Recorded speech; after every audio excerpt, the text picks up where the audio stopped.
Tad, kad klāt ziedonis mājas un saule silda ar vien siltāk, jāpošas uz Talsiem svinēt ūsiņi. Jau 4. gadu pēc kārtas Talsu pilskalnā dzirdamas skanīgas dziesmas, tiek kurināts ugunskurs un gatavots tradicionālais pieguļnieku ēdiens. Ar kalniņu ūsiņš nāca ar akmeņa kumeliņ. Ar kalniņu ūsiņš nāca ar akmeņa kumeliņ.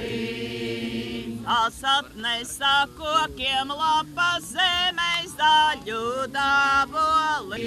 Par kalniņu ūsiņš Talsu pilskalnā nāk jau 4. gadu pēc kārtas, līdzi pulcēdams seno Latviju tradīciju godinātājus no tuvākām un attālākām vietām. Folkloras kopas un ansambļi izdziedāja, izdejoja un sildoties pie lielā pieguļnieku ugunskura, katrs arī sūtīja savas īpašās domas un lūgumus debesīs. Auglību, labu laiku.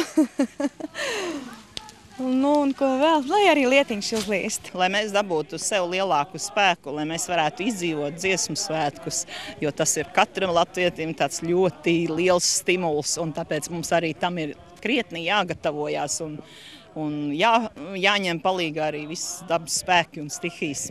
Jau 2. gadu ūsiņa naktī piepulcējušies arī vīru kopas vilki dalībnieki no Rīgas. Lai gan ūsiņš senlatviešiem bijis zirgu aizgādnis, tomēr mūsdienās vīriem pieguļā jāšana ir visai abstrakts jēdziens. Vai nav tā, ka tie latvieši grib kaut ko reanimēt pavisam tādu nereālu? Tas nemaz nav tik nereāli un nav jau pilnīgi jāreanimē. Tāpatās svinam, mēs dziedam, uzturam to garu. Un tas ir svarīgi, lai mēs neaizmirstu tās tradīcijas. Gauju pāri braucu, zeltenes lūkoties, par gauju pāri braucu, zeltenes lūkoties.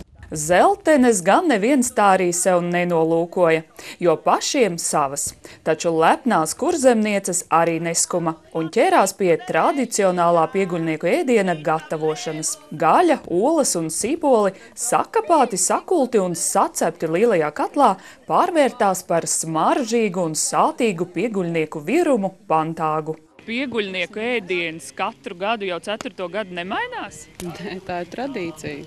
Ņem uguns manu pirmo gatavojumu. Tā.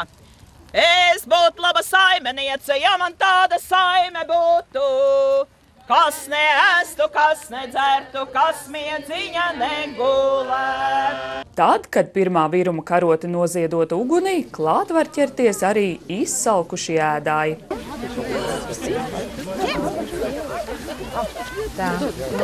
Daudziem svētku svinētājiem ūsiņi asociējas tieši ar Talsiem un Talsu pilskalnu. Bet kā būs? Vai nākamgad pieguļnieki varēs pulcēties atkal?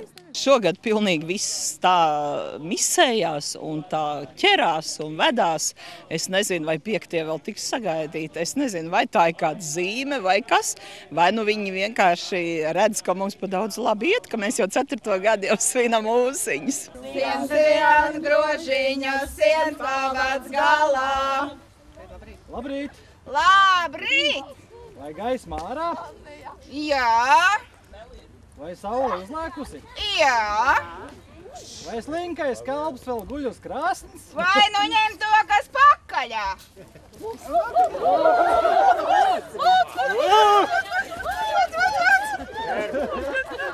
Bija vēl vienreizītis?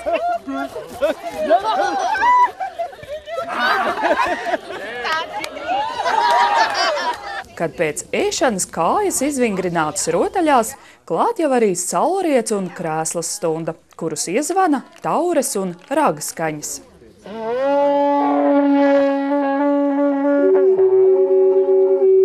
Kalējiņi, bāleliņi apkal manu kumeliņu. Kalējiņi, bāleliņi, apkal manu kumeliņu, apkal manu kumeliņu. Naksnīgās debesis, izgaismotais pilskalns un svētku svinētāji ar pieguļnieku lāpām rokās no svinību vietas atvadās, lai jau pavisam drīz, jūnijā, katrs savā pusē tiktos pie lielā vasaras saulgriežu ugunskura. Dace Mieriņa, Krists Rudaks, Talsu televīzija.